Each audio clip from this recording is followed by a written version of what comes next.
Much has been made of this do-nothing Congress, and poll after poll make it increasingly clear Republicans are losing political ground, indeed collateral damage that the Wall Street Journal described today like this. Given how McConnell and House Speaker John Boehner have handled the payroll tax debate, we wonder if they might end up re-electing the president before the 2012 campaign even begins in earnest.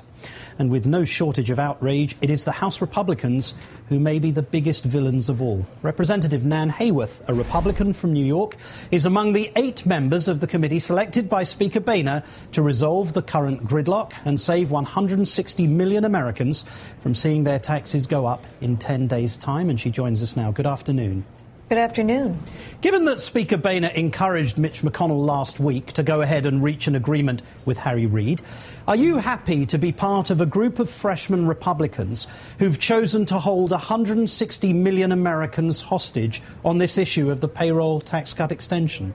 Well, Martin, on the contrary, I'm one of 8 Republicans who are fighting as hard as we can to give the American people relief and to give them the assurance that they will have, as we voted for on December 13th with Democratic colleagues as well, a full year's worth of a payroll tax holiday for our Medicare patients, our seniors, and the doctors who serve them so diligently. 2 years of relief from the sword of Damocles that now hangs over them as doctors await a more than 27% cut in reimbursements, which is going to, unfortunately, make it hard for a lot of them to afford to care for our seniors. Which beggars the question, why could the House not follow the Senate in the way that Speaker Boehner expected to happen? Why couldn't that happen?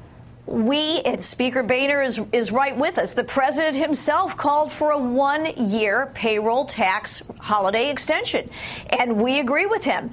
The year is not over. We have 10 days in which to work. Millions of Americans are going to be working, Martin, across the holiday season.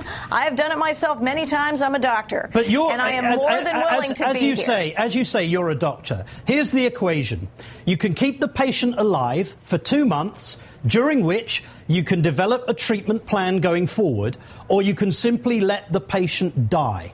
And what has actually happened, is that Speaker Boehner wouldn't even allow a vote in the House. You let the patient die, 160 million middle-class Americans are looking at the worst Christmas present they could be given by this government, a $1,000 tax increase. I don't think it's an exaggeration, to say that for some people that will kill them.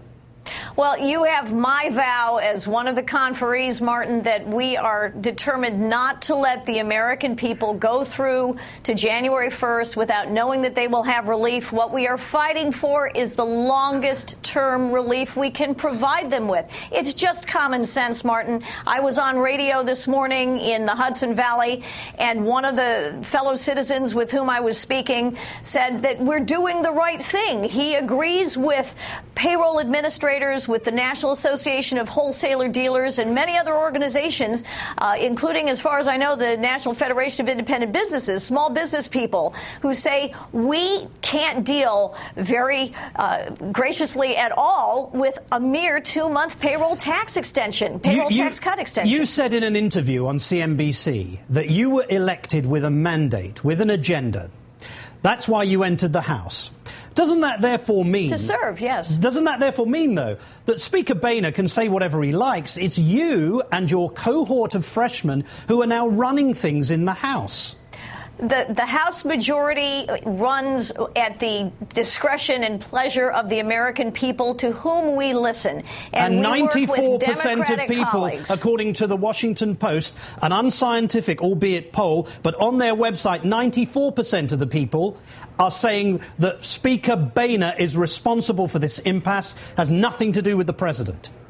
We're here, Martin, to solve the problem. That's it. We're not here to be partisan. We're not here to obstruct. We are here to serve. We voted for a terrific bill on December 13th with Democratic colleagues for a full year of payroll tax relief, for 2 years of reassurance to Medicare patients and doctors, for a full 13 months of extension of unemployment benefits as served by the federal government.